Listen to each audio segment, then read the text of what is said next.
But so we're talking about the music, and we kind of started with the theme. You wrote the theme.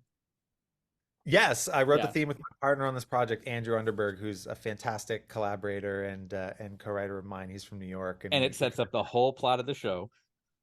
sure does, sure does. We have like a 6-second intro from Beta setting up this concept, and then we just launch into Hailey and some of these wacky things that she's going to try to accomplish from her to-do list. Hmm. Uh, I've heard a rumor that we could hear your voice in that theme, though. Yeah, Okay. that is true. I am. Where did you hear that rumor? No, that is uh, true. Oh, yeah, we have a gang vocal doing the hey, mhm. hey, Haley's on it. So I'm definitely part of that gang.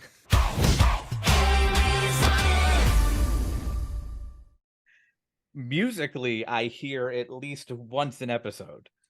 Oh, yeah, it's in there. Yeah. In there. I, We are quoting that score left, right, and center. I mean, I have my but no, we'll do like sad versions of the score, and we'll do you know, uh,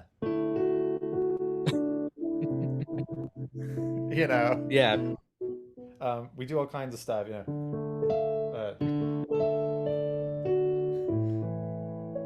I can't remember. This is such a compliment. Anyway. Everybody's already talking about, though, is Hats the musical. Oh, for Hats the musical, what a joy that was! I'm a huge musical theater fan, and so is Mhm. Andrew, who's my partner on this project. And you know, when they told us that they had this planned, Yeah. they're like, "Can we just like make an ode to all the greatest musicals of all time Every musical you could think of. with a hat twist?" And we had, you know, some ideas were pitched to us by the Mhm. screenwriter of the episode. Some we just kind of riffed on and came up with our own. And we had, I don't know, maybe a dozen or 2 dozen little fragments Mhm. of like, oh, what if we do this? And hey, what about this? And you know, and then they pick their favorite, I think 8 that make it into the episode. I know. I'm pretty sure I heard Rent in there. There may not be something that is an homage to Rent. 3,400,000 ways to hide your head. Why bother washing your hair? Just cover it instead.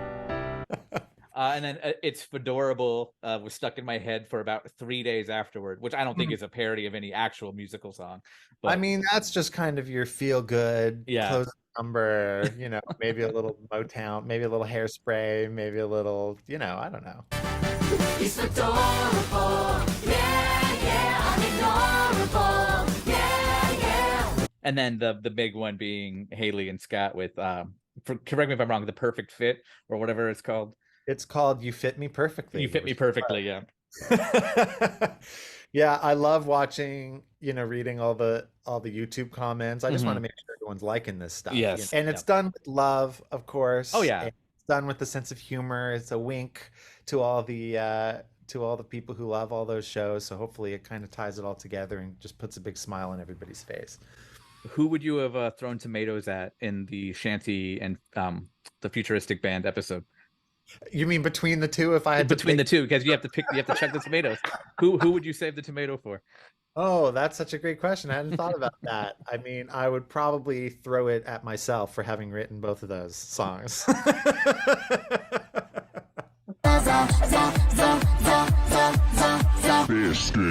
Now you've done a lot of stuff with Disney before. I can namely think of High School Musical, the musical, the series. Need more Collins. We Yeah. need How fires. would you say your work with Hailey uh, differs, or what Hmm, lessons have you learned from those ones that you put into Hailey? Hailey's on it that's a great question. I mean, Saturdays on Disney Plus and Disney XD and Disney Channel.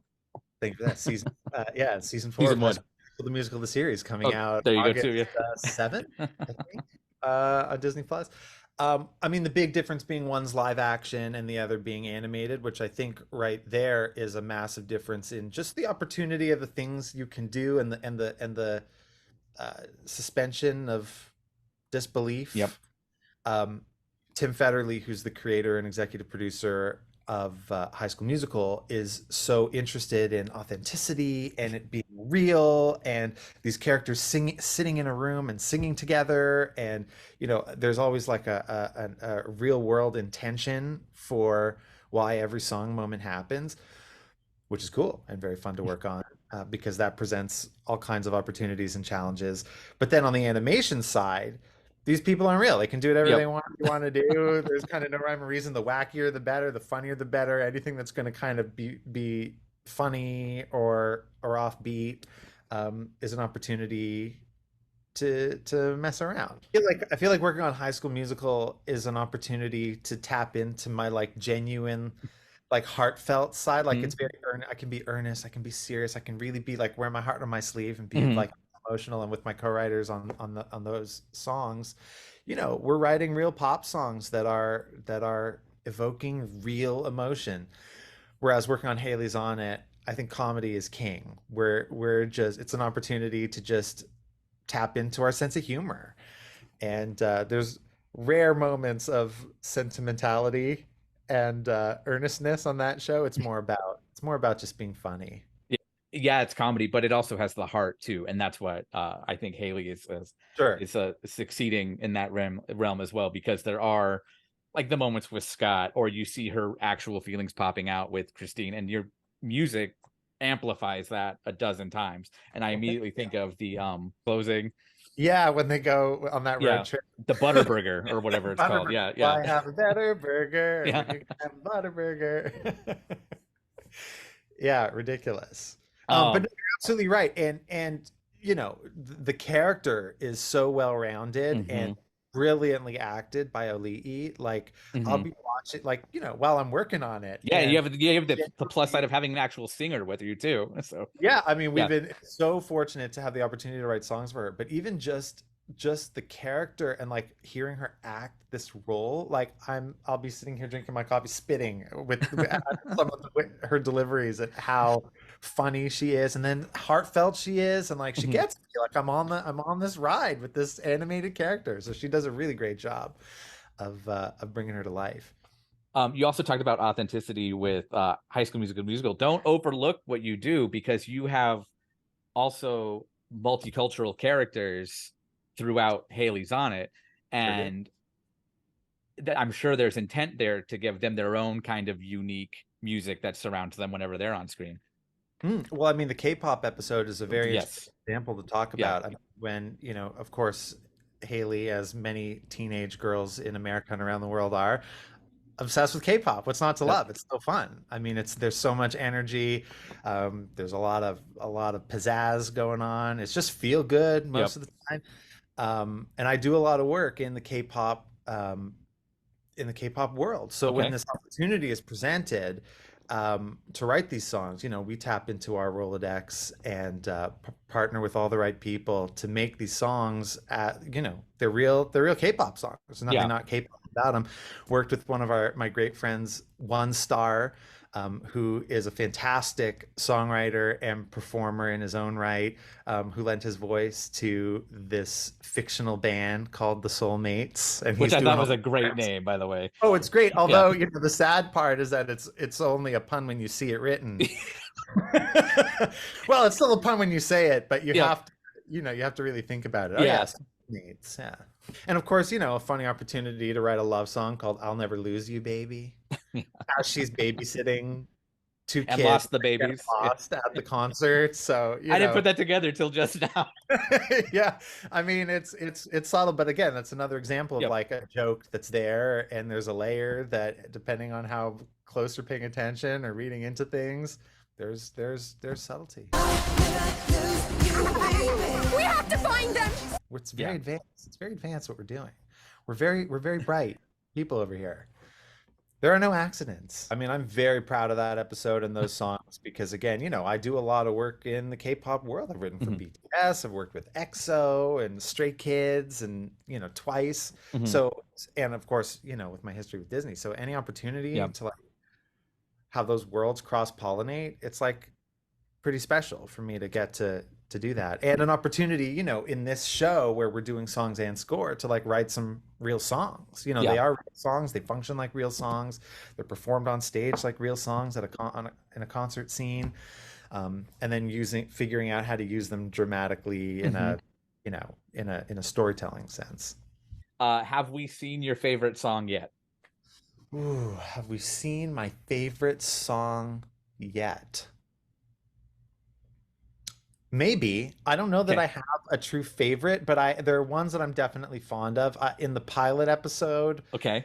there's this song called Kiss Your Friend, Hmm. which plays in the background on the romantic ride that Haley and Scott take when they're going down the like lazy river in a Yeah. swamp.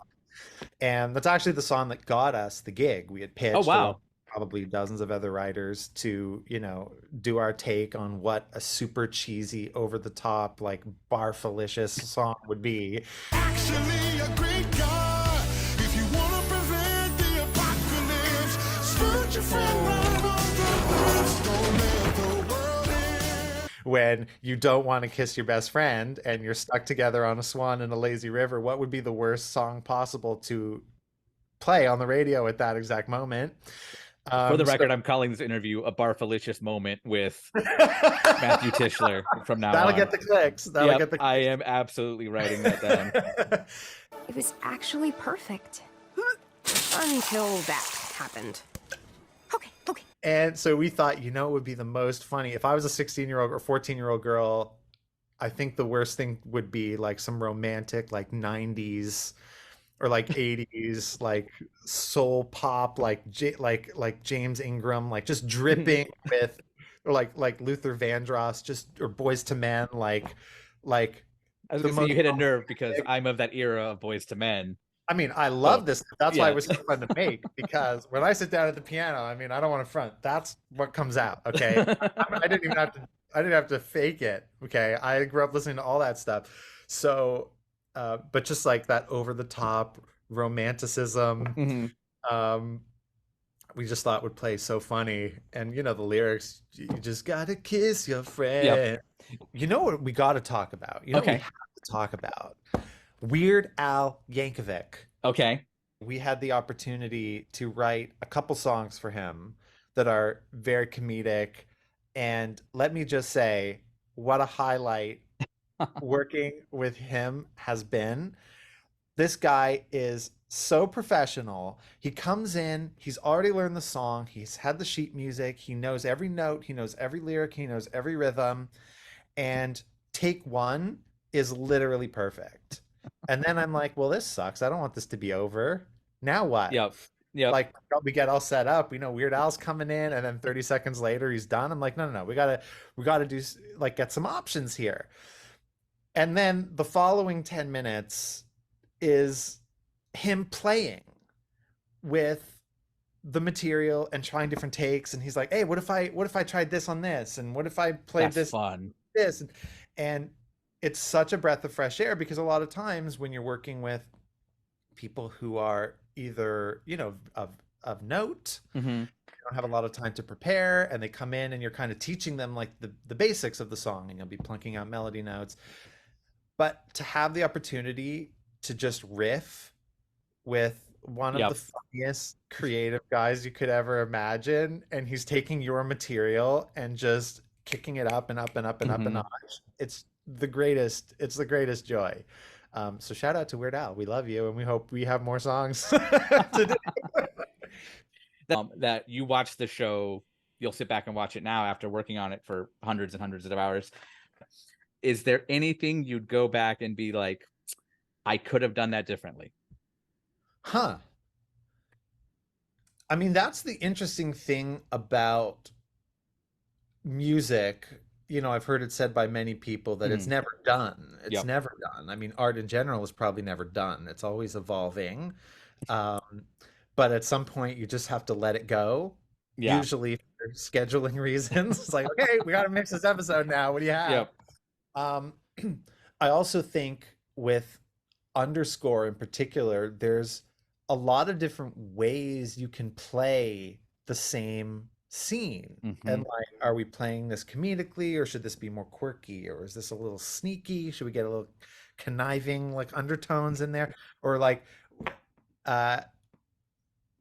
what's the right like, how do you capture the emotion of a particular scene? And there could be different, each option could be equally viable. It just is a matter of taste. I think I'm pretty proud and satisfied with the choices we've made by Okay. all accounts. You know, and we have systems and checks in Yes, place. yes. It's not just us running wild, you know. But for the most part, I would say by the time it gets to air, it's been through a lot of ears, Hmm. and we've had multiple seals of approval, and I'm happy with it. Great. I'm happy with it. Well, that's the end goal, because I think as much as I want to be artistic, Hmm. my taste doesn't really matter. What Yep. really matters is the experience of the viewer.